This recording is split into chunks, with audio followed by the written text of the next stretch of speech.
First play we're going to look at, 2nd and 2, one of the Patriots' first offensive plays. What's going on, everyone? Mike Kadlick, Taylor Kyles here for CLNS Media outside of Gillette Stadium as A.J. Brown Day is now complete. As you guys know, the Patriots' new wide receiver introduced today at Gillette Stadium showed up, passed his physical. A lot of talk about the knee injury, a lot of talk about A.J. Brown's Patriots fandom, how he should have been here in the first place going back to the 2019 NFL Draft. But at long last, the star wide receiver is here. Patriots, as you know, traded for him yesterday. He arrived today to a lot of, not fanfare, but media fare. A lot of media standing at the gates waiting for him to arrive at practice. Had a relatively involved day, I would say. He's definitely trying to earn his keep. AJ mentioned after practice today that he allowed everyone else to rep before him. He wanted to go second to again try and earn his stripes with the field. So a lot to get to here on the impressions of AJ Brown. But Taylor, just what are your thoughts on the Patriots finally landing wide receiver 1 and what we saw from him today at Patriots OTA practice? It's still hard for me to wrap my head around it. Even though we see him in person, he's got the pink cleats, the number 1 jersey and everything. It's still wild that AJ Brown is a part of this team. And of course, there's gonna be some acclimation period, right? This is literally his first day in the building.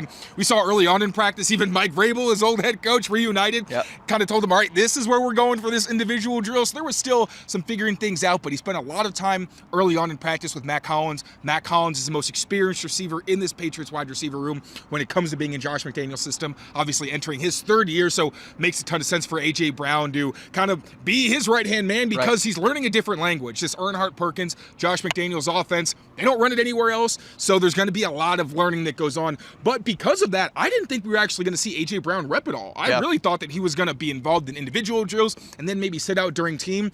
As you mentioned, really liked seeing that during position drills. At the time, I was a little bit disappointed that he was at the back of the line, like behind Nick DeGennaro, an undrafted free agent. I'm like, why is A.J. Brown all the way at the back? But frankly, had a lot of respect for his answer. He said, look, the coaches told me to go to the front, but I want to earn that, and obviously that's something that's probably going to sit very well with his teammates. But then, as practice went on during team, we actually saw A.J. Brown get about 3 or 4 reps and even a couple looks from Drake May. The first one, I mean, anytime A.J. Brown is lined up as the isolated receiver, especially when you got no Gonzo, no Carlton Davis. Today there wasn't even a Marcus Jones. So anytime A.J. Brown was on the field, you kind of expected the ball to go his way. Did catch 1 pass on a curl route early on in practice. Later on, it looked like Drake wanted to go to him in another one-on-one matchup, but the defense wisely switched looks late, had some safety help over the top, and forced Drake May to go elsewhere. So obviously it's going to be a gradual kind of introduction to this system, to this team, and to this offense, but it was nice to see A.J. Brown get a little bit more involved than we might have expected to, and also just sending his own message early on and saying, hey,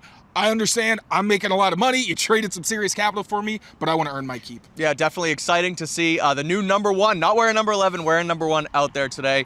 Mentioned, which I thought was pretty funny, that he had to kind of take a second when he was walking up the hill and entering practice and be like, oh crap, I really am a Patriot. Say he even caught himself not paying attention in practice at one point, kind of looking around like, basically, holy shit, I'm actually here. So a fun, exciting day down here in Foxboro regarding A.J. Brown, who, again, I mentioned it before, but grew up a Patriots fan. Here's actually what he had to say about his longtime Patriots fandom and how he became such a fan of this team.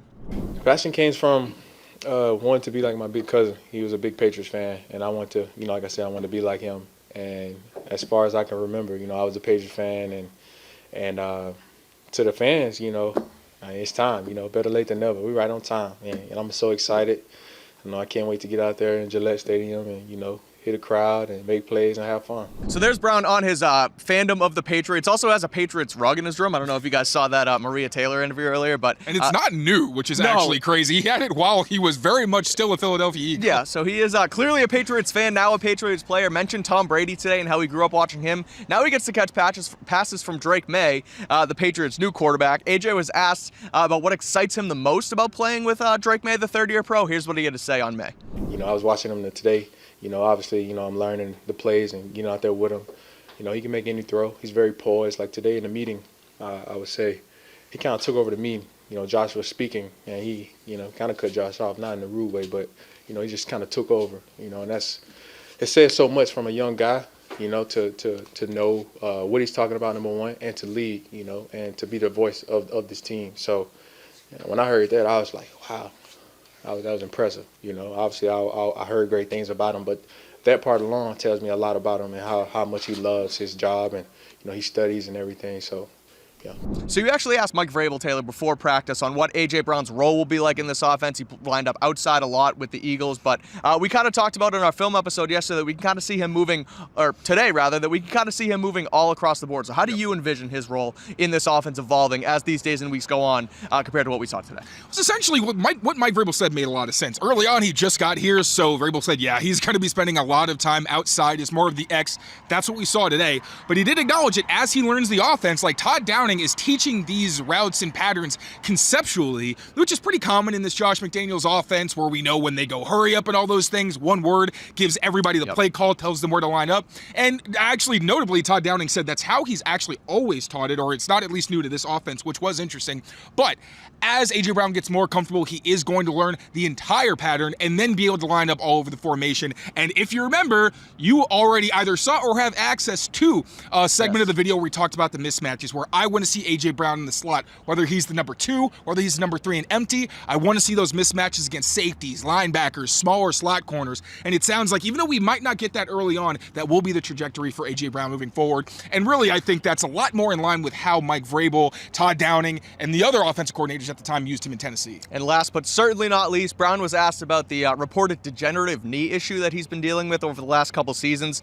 Mentioned he has no injury, nothing to worry about. Said, in 4 years, I've missed one game for a shot to the knee. I'm good, I'm ready to go. And was asked how much he believes he still has left in the tank. It was his final question. Walked off the podium, mic dropped, and said, we'll see. So that's how we'll sign off here as well. We will see how A.J. Brown continues to evolve in this Patriots offense. But for now, he is officially a New England Patriot down here in Foxboro today from the Patriots' second OTA practice open to the media. So we'll keep it here on Patriots Press Pass for all of the latest. So make sure you rate, review, and subscribe. And until next time, take care of yourselves, take care of each other, and we will talk to you soon. The NBA Finals are here, but the action doesn't stop when the confetti falls and the NBA crowns a champion, because it's a star-studded, scorching summer of sports. Women's basketball and baseball are heating up. We've got the world's biggest soccer tournament on American soil and the first ever MMA fight on the White House lawn. Make your picks for all of these events and more this summer on Prize Picks, America's #1